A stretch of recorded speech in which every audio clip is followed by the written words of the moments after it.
mayam yang puning itu aikoi dong tu ina wakal tamu. Tuan, koi ni ami heti sat mai kan kal khoma. Aduga ngasi di koi sumaina masuk yang kami mayam tu guna bukire. Amlo ne maya. Yang harau je. Brother Kumar tu ani boleh. Brother Kumar su amuka hantu dare. Apa saya ya. Dari yang harau je. Sharing pun toh ada mai te.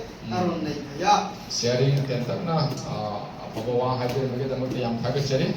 Ina teko kan lakal lepat tu ramai lah. Mau pergi yung nom di supaya amana matang di hafta de chat kaya bani khan belai bani. Mari. Ulang boka. Pergi je pari laki bagi tamu tu harau je. Long ne maya. Yang chatin harau je.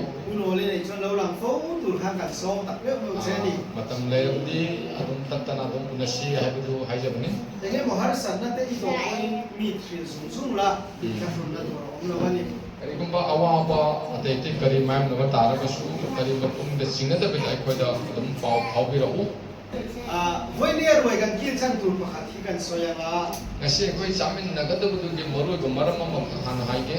Kan jome tur hi ya athen khati ulang ulin harim din sa chuma kan lo re Aku nasi jaga dapat hinsang sel keradi hinsang mathela mati aku di istan din hari nak betul tahu di Yesus ke mingda. Jome karon tu mangan ti ka cha amel rasu. Ada kisah sandi di hinsang sah sedang namani hakat tu hek betul dah mai tu si kangan hengam thorak pani hazat thorak pani. Mase kan jome ka zinga fan alung nung le mo. Aduh mau banget penting nasi ayu sedang nasi ke sah akak pasal dah hengi nasi kiwan. Kain ni nak kacan som he to siya kaya. Kadang kak tera macam-macam fish kak tera loy hamne dah nasi kiwan.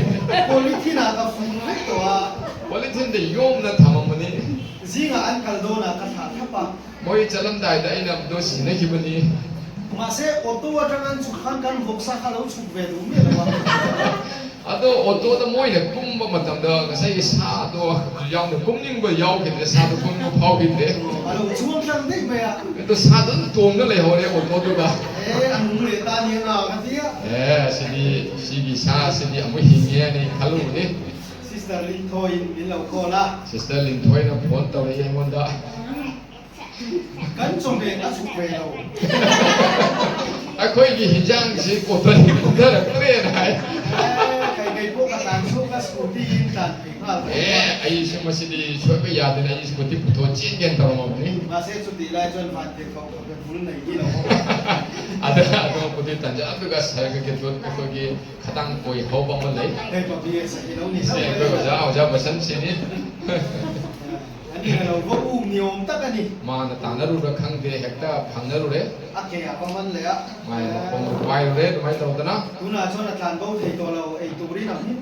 Rồi thì mang cái sai hình âm bát sát thôi, à chỉ đi chén bằng ngâm đấy, thì mà pura mulla cái khơi cái đầm tết ta nó lấy đấy. Vậy sao? Soi tour đều nêu, tạm thế vậy. Anh nhìn vào cái tên mặt sao mày suy lấy, cái gì? Và sủi mai kan soi sung sung ang eo. Nông ta thì nghe mà mang ta khai yang cái sát sát hai đó cái, soi cái vài đó. Matthew chapter 28. Matthew chapter 28 ta, verse 6. verse 6 tadi. He is not here, he has risen. Just as he said, come and see the place where he lay. May God bless his holy scripture. Amen. So Matthew leba 28 ki 6 tadi ni, mahak bapa masih lay tre, maram dia mahak na hai kibagum na, mahak hingat kre, lau ibu ngobo phamna pama phamadu yengo. Ta rupa ketik desana bopi kiboisano. Voi ni ayan. Mi thi thau le chan chin kan soi do na. Ngasi no bela sida koi mi hingat pa ki matang bi bawa hai to koi lemina gani. Mi thi to ano mem le. Koi mi siru ba mi yaw ro bra koi girakta. Siru ra ba mi. Mi thi ni to lo thau le kan lo mi lo ni. Mi siru ka mo hingala pa to koi yaw na ra moi. Ma se voi ni a chon mi thi ni to ma se lo thau le ta. Adu ko ngasi mi siru ra ba adu ka hingala pa adu ki matang bi ba wari to ni koi ta ga da ba do. Chú rita tu kan chan ho thei don lo ko ka rei te ngan soi mai don nang di sur don ko ka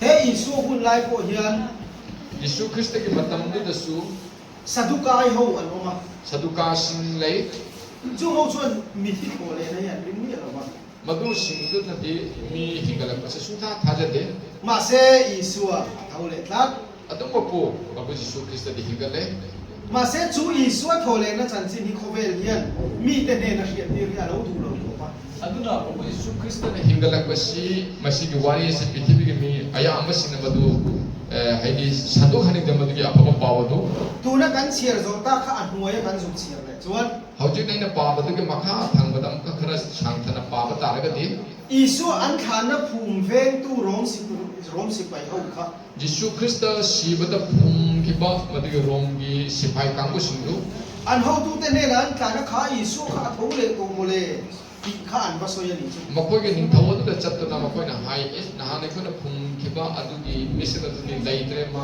adumai na tami mà sẽ ăn ni ho chuan ôi sa tam ta ăn lâu pe à isu à thấu lệ hi soi lâu tu rin ăn lâu hi ni chu adu ko makoi na kari hai madu di makoi da paisa mayam peraga sumaina themjali makoi Yesu Christ tu hagoli hai ga nu hai da na adumai na paisa mayam peraga zana azir tir te an lo kala an ni chuan an hu bawani tin soi dar u ti nan tia dang da koi ki Prabhu Yesu Christ manai sin la aga Quran da na pukhi bani thanga pukhi bani hada sandu wa hadan adumai na hai chu tiang chuan khu dot an the dar vela adumai na tawraga koi machin ki bo wa adu mayam da hai han bani ma se chu kho vel hian thum tum thin ma se voi mi a isuaring tu mi te ti za tanom to adu ki wahai sing adu madu khudana ba hona bani adu ma ho koi ngasi di mayam pun madu wahai ta na me tamat koi mi mayam smaina leire chu ia adu ko Prabhu Yesu Christ adu di si khare itan katan cross a khai ka ni na nang oma ki damakta ai ki damakta cross ki matak awaba khang khare thana phumi na oma mongpham da phum mai maksin a thau le a adu ma hingal le ti chuan chu thau le isu krista chu adu ki hingal ki ba Prabhu Yesu Christ adu khati a tho le khan ti hian a oma adu mai ne hingal ko da ma smaina lei ama hiap noi tura vakal te khan thil huan nei ani chu ma ko seba matung da thau hai na bi da ma chali ba mi sina ma me to uba khare yaw le ama rong an tuam na puan zai fem var kha mak siba da adi yesan ki ba phi angu ba ki phi ma che asang adu fel takin alo in sepa alo ani madu ki phi adu ado macha wa ka ta cha ma da thuk tu na phaja na ma pham ma ta du na le ni chu chuan he ti hian lan tir na ya adu ki adana thuk ma ta ma phi adu na ka da khang ba ma le ma du ni juda te dana chuan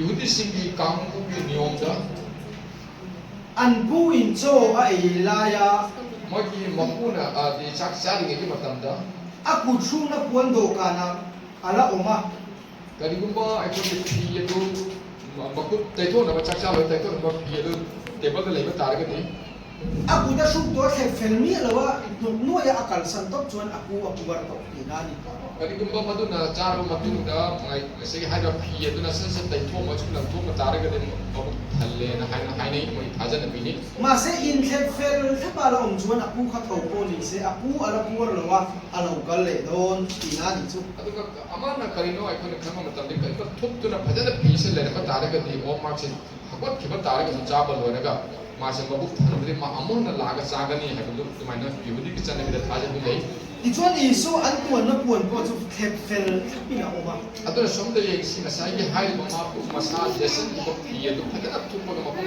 ta lu le ra ni isu a ina ti tu ra la sa lo hai gi ga kan ni Prabhu Yesu Christ ta wa ta ba tha ba tu loidre ma mu la ka ni ha bi mo ong tu ni khai isu kha na ti tu ra la zo lo ba mi alo kal le don ti na ni ya Yesu Christ na ma na ta wa ta ba tha ba tu loidre ba na maram wa ga ma amu na la ka da ba ni ni e chu isu chu alo kal le ona Chumi Prabhu Yesu Christ na soidra la ka da ba ni alo kal le huna chu na mi ne min koi lo na ni chu mo le adu mana lako matam dari magi mi sing se mana pun kada bani ama ring tu te ane na kal tu ring mi koi tu ne na ti chu ra la zo ma ku thaja ko mi sin magi manak da chata na bi da mana lobo la kada bani Chú bằng số Giêsu hiện đâu cái lệ đâu na. Atu na ikoi khansi babu Jisu Krista amuk aikoi bulabo lakani. Anh này là cần cần về đâu hiện đâu cũng em. Ma ki banak ta chat pa yada bai sai koi ki aki bani. Thì chuan với nia Giêsu thì ang chiếc khan, Giêsu thì ang chiếc khan. Atu na babu Jisu Krista na chap chap mana si batu mai na. Năng lệ cái gì cần là thì về đâu na. Ai su nang su da no mo de ko si ga da bai ba se lai bani. Càng vál po ni rồi thì đâu na. Pakhang su oisan ma dum si dor bani. Nu po ni rồi thì đâu na. Mama oira ba su mama san si dor bani. Peter po ni là thì đâu thâu. Anubi oira ba su ma san si dor bani. Mà sẽ Giêsu à thâu lệ à. Adu ma po babu Jisu Krista dia mo hingale si ga de ge. Năng po ito iral don là bani o ito lệ don. Nang su haibade nang gi haksang atu patapum haduna tumta legada banate nang su hawat kada bani. Daniel là bung sầu cầm in trang sari kan chia suan. Daniel gi trani thoi gi kunda kan yengba matam dadi. Chú tì huna chuan mi song song an lo thâu lệ à. Atu gi matam da mi pumna maksi loina hawala kani hingala kani. Khen khát chú chặt tuần hình nga van ramalu turin an lo thâu lệ à. Hara mana di longan nai da ba sarvik lepa mapum da yonan bi da makta hawala kani. Mà sẽ khen khát chú chặt tuần na shem turin an lo thâu lệ đó na ni. Adu ka khara mana longan nai da na pa ki mai gi marta ta ba gi oina hawala kani. Chú vàng chuan mi khi tổ song song hi van rama chặt tuần na lim ta ka thâu tu lệ. Chặt tuần na shem turin thâu lệ na tu kan ni na. Adu mi si bapuna maksi longan nai da na amuk sarga da hingana na bi da makta adu ga longan nai da mai gi pa ta na na bi da makta oina hingala kada mangakani hawala kada mangakani. Em tính mi ai một chuan cái ni po hi kan la ti mai ti ya. Karibu matam da koi soy da koi sigani